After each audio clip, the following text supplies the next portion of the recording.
Bonjour et bienvenue au Népal.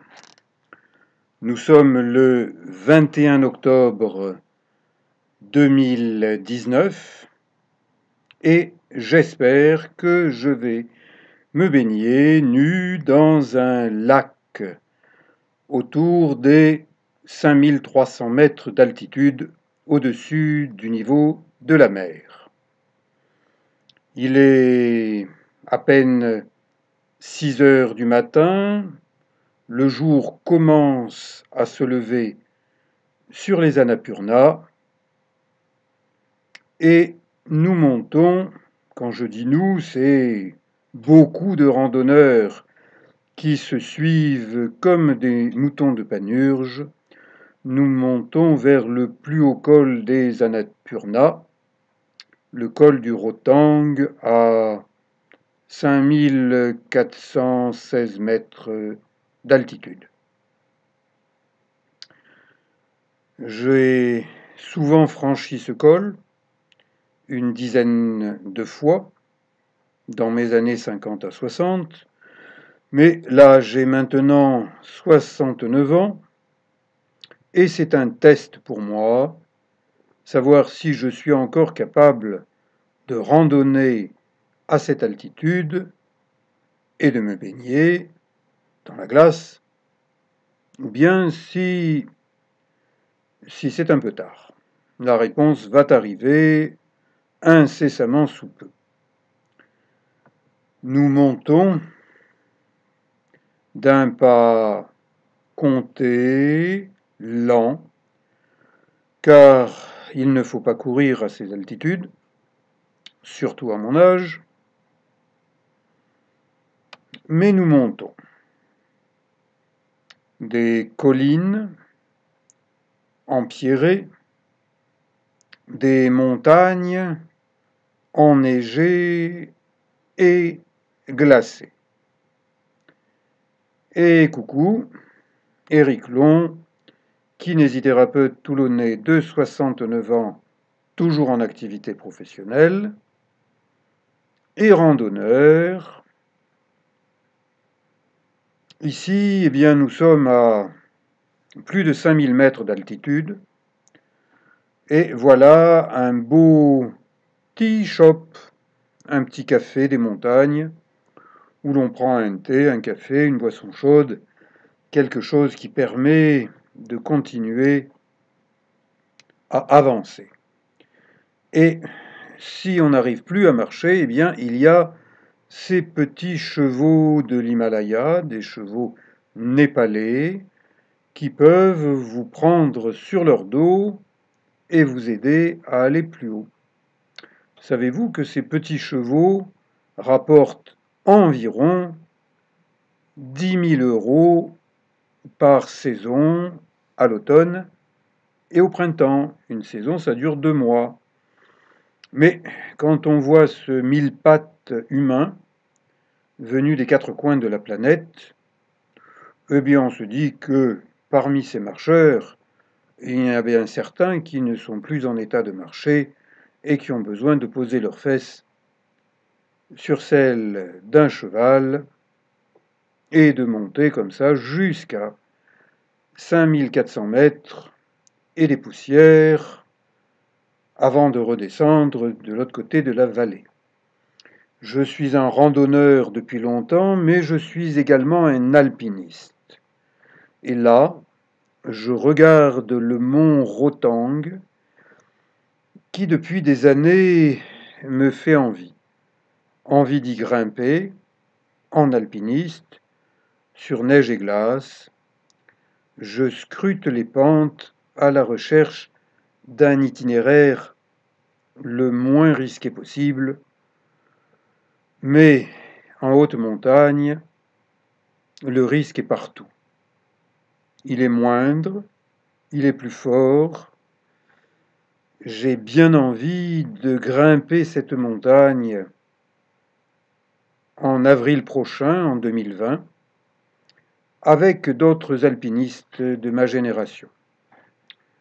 Je ne me dope pas, je marche à l'homéopathie. Vous savez, ces petites granules dont des médecins ignorants disent que ça ne vaut rien. Eh bien, j'invite ces médecins ignorants, qui peut-être ont le cul collé sur leur chaise de cabinet, à venir sur cette montagne et à la gravir. On verra ce qu'ils pensent des petites granules qui peuvent être utiles, bien plus utiles, que des médicaments allopathiques lourds avec des effets secondaires dangereux qu'hélas, on recommande aux randonneurs. Donc, mieux vaut des petites granules de sucre que des médicaments allopathiques lourds et dangereux. Ici, je fais ma petite gym basée sur le Qigong, sur le yoga, sur des années et des années de pratique physique saine. Et c'est pour ça que, aujourd'hui, à 69 ans, eh bien, ma foi, je suis encore ici en train de bouger au ralenti. Je n'ai plus 20 ans, ni 30 ans, ni 40 ans. J'en ai presque 70.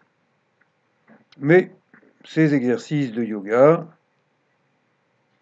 en situation frigorifiante, car vraiment il fait frais, froid, au-dessous du zéro, heureusement que je n'ai pas de thermomètre, je préfère ressentir ma température à moi par rapport à la température extérieure. Et ces exercices de gym, de yoga, de culture physique, pour un vieux kinésithérapeute toujours en exercice, sont utiles pour me permettre de continuer à avancer et à monter au naturel. Là, eh bien, je vous montre l'un de mes secrets. J'utilise la potion magique. Avec un peu de sucre et quelques vitamines diluées, un tube bleu, puis un tube vert, avec une poudre magique, et le résultat, eh bien, c'est une potion magique. Pas celle d'Astérix, parce qu'il n'est pas passé par cette partie de l'Himalaya, mais celle de Milarepa, qui, il y a un millier d'années, était considéré comme un yogi, capable de voler par-dessus les montagnes, et c'était un vegan, dirait-on aujourd'hui, qui se nourrissait de plantes. Mon rythme de marche est bon. Mon cœur est régulier. Ma respiration, je la contrôle, je la maîtrise. Il y a plus de 40 ans que je fais du yoga. Ça aide. Montagne magnifique que j'observe et que Djanga, mon fils adoptif népalais, aujourd'hui âgé de 36 ans, admire lui aussi. Nous prenons des photos, nous faisons de la vidéo. Nous voilà arrivés au col du Rotang, surmonté par un superbe glacier suspendu, prêt à se décrocher, mais ça fait partie du jeu et des risques de la montagne. Un panoramique à 360 degrés, une photo avec mon guide et mon porteur, et des lacs, les lacs du Rotang. Ils ne sont pas portés sur une carte, je ne sais pas pourquoi. Ils sont au nombre de 5. Et en ce 21 octobre 2019, 4 d'entre eux sont déjà complètement gelés, glacés.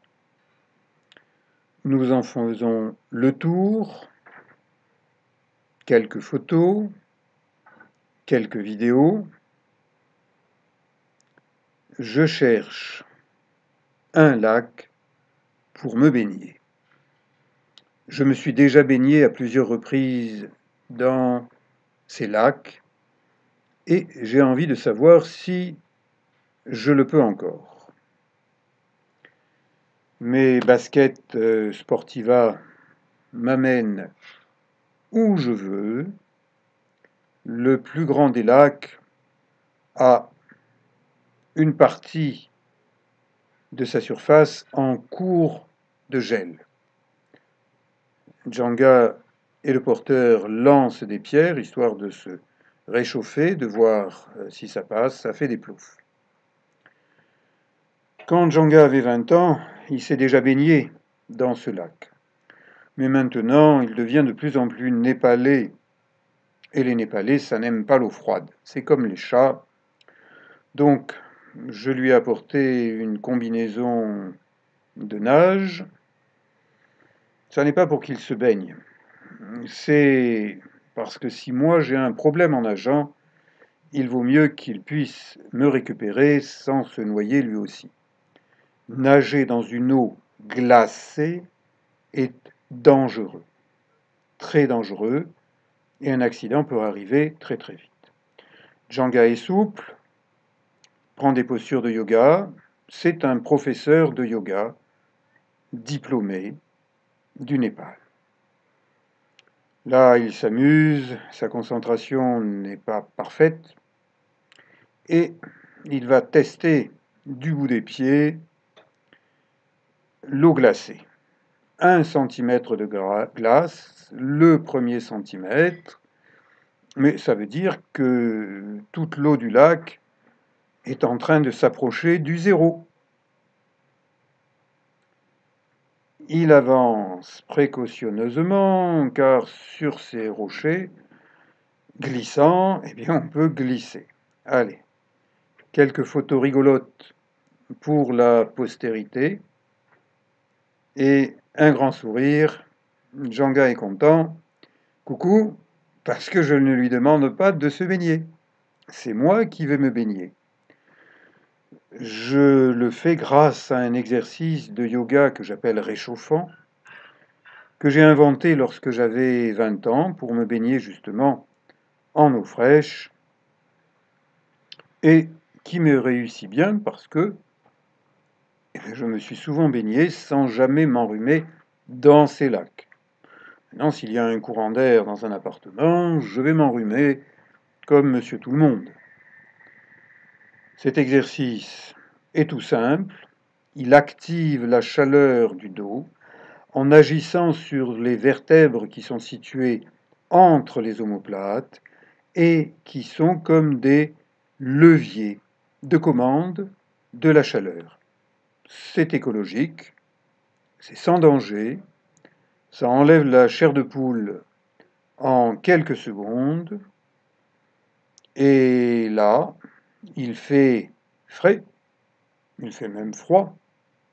Je suis à 5300 mètres d'altitude et je m'apprête à rentrer dans une eau glaciale, simplement pour voir si je peux encore le faire, puisqu'il y a quand même un certain temps que je n'ai plus fait dans ces altitudes. Je me sens bien et j'avais dit que j'allais me baigner tout nu. Donc, le slip, vous savez, il ne réchauffe rien, absolument rien, dans une eau glacée. Donc, tant qu'à faire, autant tout enlever, à l'exception des bottillons, parce que ces rochers sont tranchants, et il m'est arrivé par le passé de me couper les pieds, et après, pour redescendre pendant des heures et des heures sur des cailloux, eh bien, je mets des bottillons. J'approche.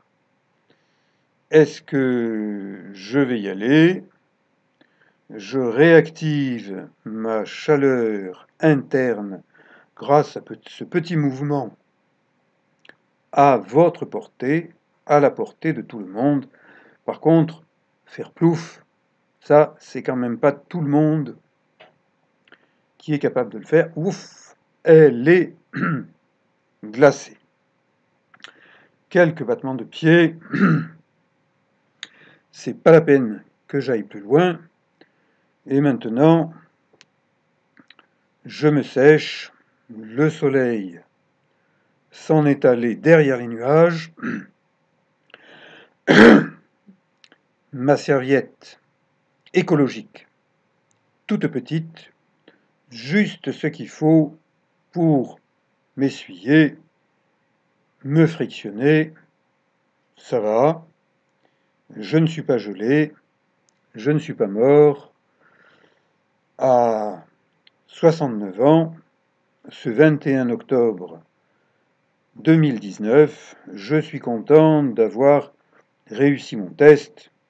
La prochaine fois, une prochaine fois, je nagerai peut-être plus longtemps, mais ça n'est pas important pour moi. Je ne suis pas à la recherche de records.